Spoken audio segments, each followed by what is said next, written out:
So hello friends, mass spectroscopy के अगले segment में आप सभी का बहुत बहुत स्वागत है। और इस चैनल में भी आपका बहुत बहुत अभिनंदन है। इस वीडियो में हम देखने वाले हैं रीअरेंजमेंट रिएक्शन। तो चैनल में लास्ट तक बने रहिए ताकि पूरा कॉन्सेप्ट जो है आपको समझ में आ जाए। तो रीअरेंजमेंट रिएक्शन में होता क्या है, दरअसल मॉलिक्यूल क्या करता है, अपने आप को रीअरेंज करता है। ठीक है, तो यहाँ पे जो कि हम मास स्पेक्ट्रोस्कोपी पढ़ रहे हैं तो हम मॉलिक्यूलर आयन में रीअरेंजमेंट देखेंगे। ठीक है, ये क्या है, मान के चलिए मॉलिक्यूलर आयन है। ठीक है, किसी कंपाउंड का मॉलिक्यूलर आयन में क्या होता है, एक पॉजिटिव चार्ज होता है, एक लोन पेयर का सिंगल इलेक्ट्रॉन होता है। ठीक है, या फिर कोई सा भी सिग्मा बॉन्ड या पाई बॉन्ड का क्या होता है, एक सिंगल इलेक्ट्रॉन होता है, प्लस चार्ज होता है। ठीक है, अब मास स्पेक्ट्रोस्कोपी में फ्रेगमेंटेशन रिएक्शन का जो पहला जो वो है आपका हाइड्रोजन ट्रांसफर रीअरेंजमेंट है। मतलब हाइड्रोजन का ट्रांसफर रीअरेंजमेंट कैसे होता है वो देखेंगे। यहाँ दिया है मास स्पेक्ट्रोस्कोपी में फ्रेगमेंटेशन रिएक्शन का रीअरेंजमेंट रिएक्शन भी होता है, जैसे कि hydrogen transfer rearrangement reaction aliphatic aromatic system में जनरली 6 मेंबर ट्रांजिशन स्टेट के पाथवे से होता है ना। जब भी हाइड्रोजन ट्रांसफर की बात करेंगे तो वहाँ पे क्या होगा, 6 मेंबर वाला ट्रांजिशन स्टेट बनेगा। हालांकि मैंने यहाँ पे दिखाया नहीं है ना, फिर भी से आप समझ सकते हो। जैसे यहाँ पे एक्स क्या है, कोई लिविंग ग्रुप है। ठीक है, ये क्या करेगा, लीव आउट करेगा, और लीव आउट करते समय क्या करेगा, हाइड्रोजन को भी लेके जाएगा। ठीक है, यहाँ से एक इलेक्ट्रॉन रेडिकल के रूप में ये HX निकल जाएगा।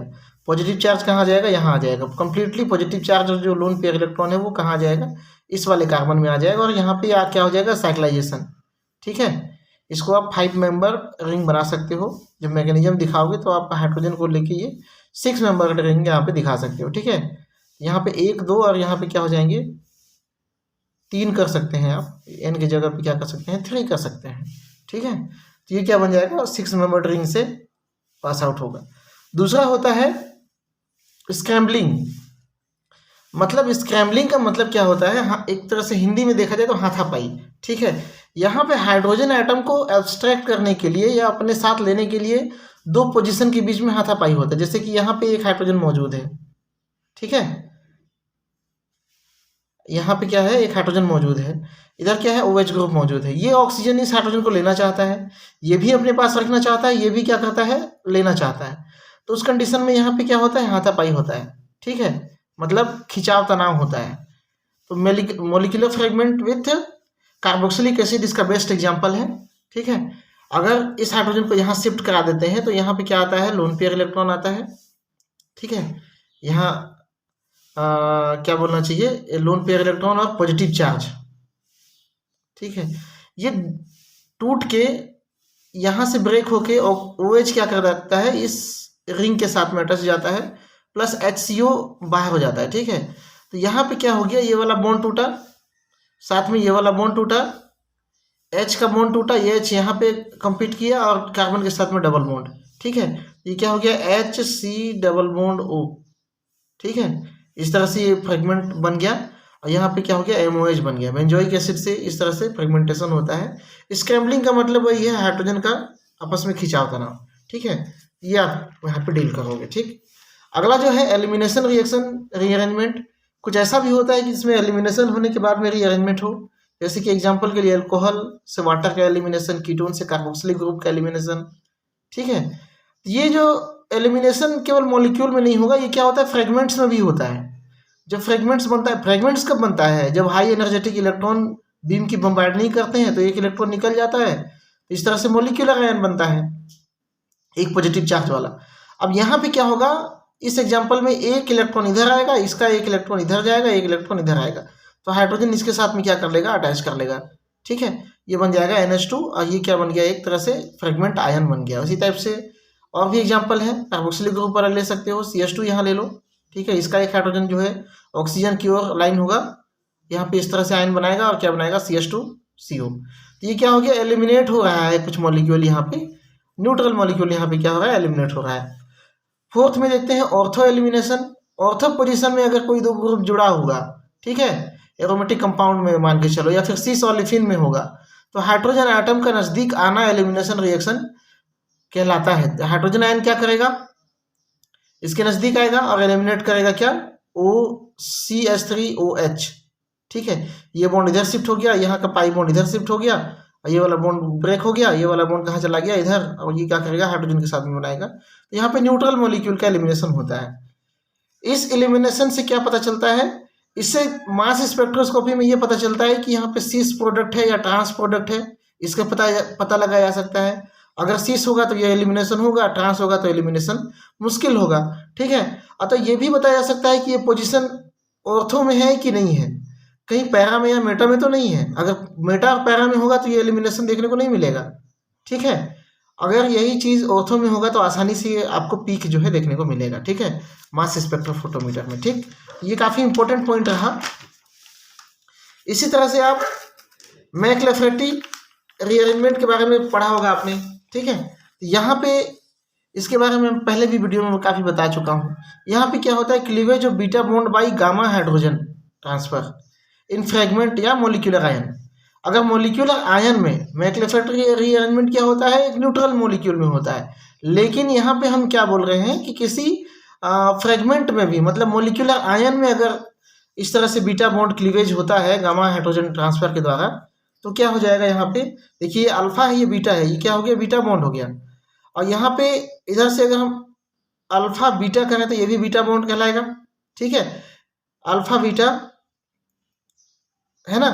अब इसी तरह से यहाँ पे अगर हम देखें तो ये क्या हो जाएगा, आपका गामा हाइड्रोजन हो गया,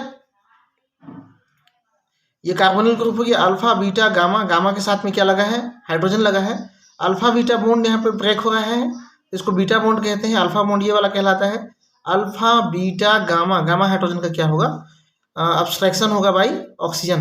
तो इस तरह से 6 मेंबर्ड रिंग बनता है, जैसे मैंने पहले आपको कहा था, मैं वहाँ बनाया नहीं था। यहाँ 6 मेंबर्ड क्या बनता है, ट्रांजिशन स्टेट बनता है। ये चार्ज अभी भी है, ओवरऑल चार्ज यहाँ पे क्या है, प्लस, और ये रेडिकल अभी भी है, छूट गया था। ये जब क्लीवेज होगा तो यहाँ का बॉन्ड क्लीव होगा, डबल बॉन्ड यहाँ फॉर्म होगा, यहाँ का बॉन्ड क्लीव होगा, सिंगल बॉन्ड यहाँ बनेगा, और ये कंपाउंड कुछ इस तरह से यहाँ पे डबल बॉन्ड बना के बनेगा। और इस कंपाउंड में क्या होगा, आपका आयन्स मौजूद होंगे, ठीक है। तो ये क्या हो गया, आपका फ्रेगमेंट आयन, और ये क्या था, आपका मोलिकुलर आयन, ठीक है। अब डबल मैकलैफेटी रीअरेंजमेंट भी होता है। मान के चलो अगर कार्बोनिल ग्रुप से जुड़ा हुआ जो सेकेंड ब्रांच है उसमें भी क्या हो, सेम दोनों टाइप कंडीशन हो, 1 2 3 कार्बन, 1 2 3 कार्बन, ठीक है। एक बार रीअरेंजमेंट इधर होगा तो ये वाला आयन बनेगा, क्या बोलना चाहिए इसको, फ्रेगमेंट मैकलैफेटी आयन फर्स्ट, ठीक है।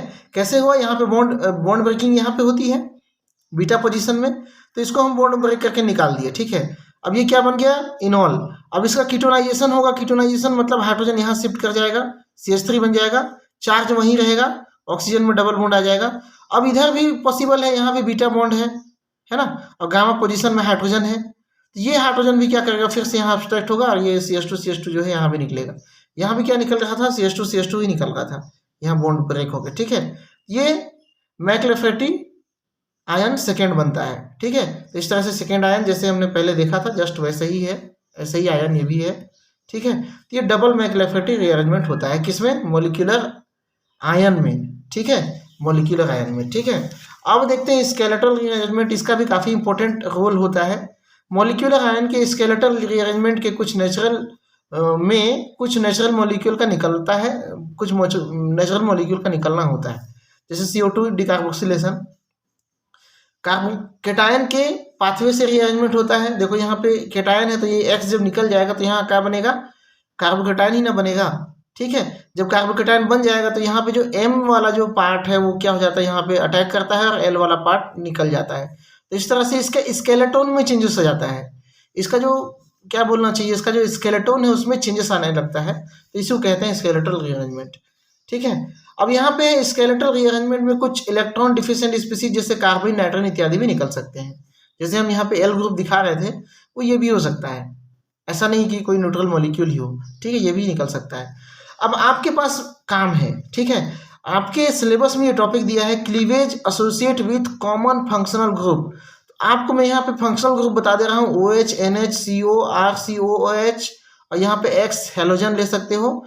ये आपका काम है, क्योंकि इतना मैं आपको बता दिया हूँ, पढ़ा दिया हूँ पिछले वीडियो में कि आप बॉन्ड क्लीवेज करवा सकते हो। बॉन्ड क्लीवेज के बारे में भी मैंने बताया है, तो आप जो है स्पेशल क्लीवेज बताओगे OH के रिस्पेक्ट में, NH के रिस्पेक्ट में, CO के रिस्पेक्ट में, कार्बोक्सिलिक ग्रुप के रिस्पेक्ट में, एस्टर के रिस्पेक्ट में, एल्डिहाइड के रिस्पेक्ट में, ठीक है। और ये जितने भी फंक्शनल ग्रुप आपको याद है, कम से कम एक एक एग्जाम्पल आप करके आप जो है मुझे दोगे, ठीक है। तो इसलिए मैंने इसको कहा है ये आपका काम है, आप करके बताइए, नहीं होता है तो भी बताइए, होता है तो भी बताइए।